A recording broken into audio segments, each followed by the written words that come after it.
مسئلہ یہ ہے کہ ترکیوں کی حکومت جو تھی وہ اہل سنت و جماعت کی، اور حکومت ان سے کنہوں نے لی؟ یہ آل سعود اور آل شیخ۔ آل سعود سے مراد یہ بادشاہ ہیں جو چل رہے ہیں، اور ٹیک اوور کرنے کے بعد انہوں نے اس کا نام ہی سعودی عرب اس لیے رکھا، اس کا نام سعود تھا جس نے حملہ کر کے مسلمان حکومت لی۔ آل شیخ جو ہیں یہ آل شیخ محمد بن عبد الوہاب کی اولاد، یہ آل شیخ کہلاتے۔ انہوں نے کیا کیا کہ حرم شریف پر حملہ کرنے سے پہلے ایک معاہدہ کیا۔ معاہدہ یہ ہوا کہ ہم مل کر کے کعبے پر اور مدینہ شریف پر حملہ کریں، جب ہماری حکومت بن جائے تو یہ ہمارا معاہدہ ہے کہ آل سعود تو ان کے ہاتھ بادشاہت ہوگی، حاکم یہ ہوں گے، اور آل شیخ جو ہیں ساری مذہبی معاملات کو یہ ڈیل کریں گے، ان کی قضات ہوگی، ان کے قاضی ہوں گے، امام ان کے ہوں گے، مدرسے ان کے ہوں گے، محدث ان کے ہوں گے، مفتی ان کے ہوں گے۔ یہ دونوں میں یہ معاہدہ ہوا، اور اس معاہدہ ہونے کے بعد انہوں نے مدینہ منورہ پر چڑھائی کی، مکہ مکرمہ پر چڑھائی کی۔ جو حضرات سعودی عرب میں کوئی بہت خاص عزیز ان کے رہتے ہیں اور ہوں باخبر، سعودی عرب نے چند سال پہلے اپنا 100 سالہ جشن منایا تھا، 100 سالہ جشن۔ پوچھے جنہوں نے پروگرام دیکھا، ملک عبد العزیز کو حرم شریف میں گھوڑے پر بیٹھ کر تلوار سے لوگوں کو قتل کرتا ہوا دکھایا گیا۔ حرم شریف تو کیا یہودی آ گئے تھے حرم شریف میں؟ کون تھے جن کا قتل عام کیا؟ وہ سب سنی تھے۔ مسجد نبوی کے امام کو مصلی پر تلوار سے ذبح کیا، اور صرف 200 حضرات نے مدینہ شریف پر حملہ کیا۔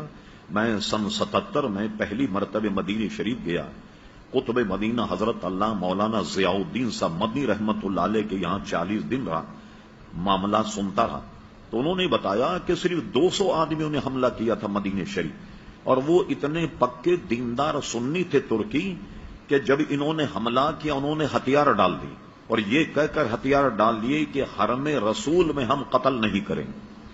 خود قتل ہو گئے مگر انہوں نے دفاع نہیں کیا۔ یہی حال مکہ کا ہوا، اور انہوں نے حکومتیں لی، لوگ سب بھول جاتے ہیں۔ ہوا یہ کہ حکومت لینے کے بعد سب سے پہلا کام کیا کیا انہوں نے؟ یہ بات ہے 1925 کے بعد کی 29 تک اور 30 تک ان کا آپریشن مکمل ہوا۔ جنت البقیع پر بلڈوزر چلائے، گیتی اور پھاوڑے سے جنت البقیع کے شاندار مزارات اکھیڑ کر پھینکا، اہل بیت کے مزارات اکھیڑ کر پھینکے۔ سب سے شاندار مزار جنت البقیع میں حضرت عثمان غنی رضی اللہ عنہ کا تھا، اس کے اینٹ پتھر الگ کر کے اس کو زمین بوس کیا۔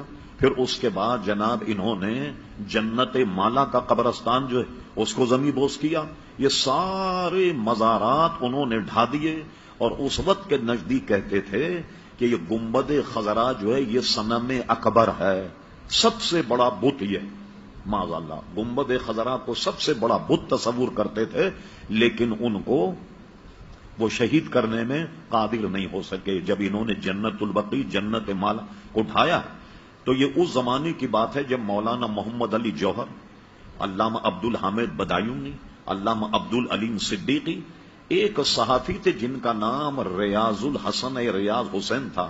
آج سے کوئی 30 سال پہلے اخبار جنگ میں ان کا انٹرویو چھپا تھا۔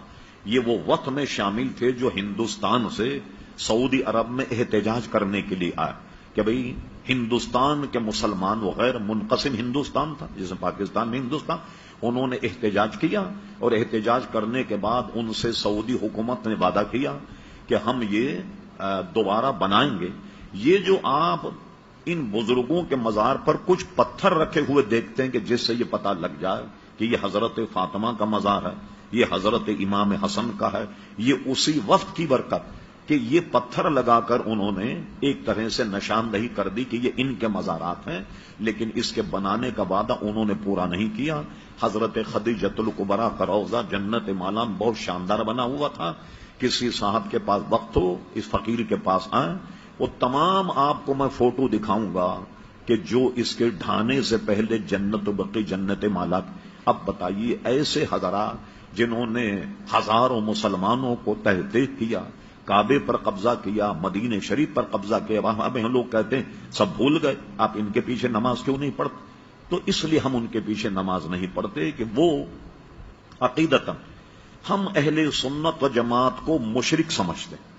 اب بتائیے کہ جو اہل سنت کو مشرک سمجھے کیا اس کے پیچھے نماز پڑھیں گے آپ؟ اس لیے ہم نماز نہیں پڑھتے. اور اس پر کسی صاحب کو اگر تاریخ حقائق کا مطالعہ کرنا ہو، ہمارے بہت بڑے علامہ گزرے علامہ مفتی عبد القیم قیوم صاحب رحمت اللہ تعالی علیہ، ان کی تاریخ نجد و حجاز کا مطالعہ فرما. چلیے تو ہم مولویوں کی بات ہے. محمد بن عبد الوہاب کیا تھا؟ آپ انٹرنیٹ پر سرچ کریں آپ، ہم فرے کے اعترافات. یہ ہم فرے کون تھا؟ 7 جاسوس جنہوں نے سلطنت عثمانیہ کو توڑا. 7 جاسوس، 6 مرد تھے، 1 خاتون تھی. تو انہوں نے استنبول میں جا کر کیسا تفرقہ ڈالا. یہ جو بتا رہا ہوں میں آپ کو، ہم فرے، اس نے استنبول میں ایک شیخ کے پاس بیٹھ کر درس نظامی پڑھا، عربی زبان پڑھی اور جاسوسی کی. اور کہتا تھا کہ کبھی بھی کسی کو مجھ پہ شک ہو جاتا کہ جاسوسی کا، میں فوراً عربی بولنا شروع کر دیتا. اس نے تو بالکل ننگا کر کے رکھ دیا محمد بن عبد الوہاب. یہ تو ایک غیر مسلم کتاب ہم فرے کے اعترافات کے نام سے، وہ عربی میں بھی چھپی ہے کویت سے، اور کیا کہتے ہیں لندن وغیرہ سے بھی وہ چھپی. جی لندن کے تو جاسوس ہی تھے.